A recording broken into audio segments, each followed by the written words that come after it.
I talked about how Mom and Dad let us use the house fully. And I mean, really live in the house without getting too upset at us. They taught us manners like don't put your feet on the furniture and that kind of thing. But we used to like to slide down the banisters. We couldn't help ourselves. There were banisters that were just too tempting. And so we would slide down the banisters, and sometimes we'd get on the other side of the banister and walk along the rail and then jump down onto the floor because we could, and it was fun. And I also talked about going down the Dakin, especially going down the laundry chutes, and those laundry chutes were the dumbwaiters. So Mom decided to help her sort that laundry that she had to do. She would have us put the whites on one side and the coloreds on the other. So half her work was done, half her sorting work was done. Then she'd pull out all the laundry from the white side, and she could just do white loads. And then the others she would separate into darks and lights.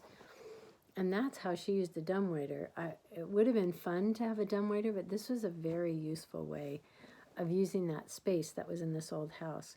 Another thing that was in the house that we didn't ever really use was a safe that was embedded into the wall between Mom and Dad's room and this little room off the side that Mom used as her kind of her office. I think at one time she used it as a nursery because it was so close to her bedroom. So she probably put Scott in there and me in there and Brian in there. But by the time I could remember, it was her. She had a little desk, and she would do her planning for the week. So Sunday night, she would be writing out her menus and plan every meal and her shopping lists. And so anyway, that safe that was between that desk, that office, and her bedroom, we never used. And I don't know if anyone ever cracked the code on that, but I think it's still there, this nice little safe.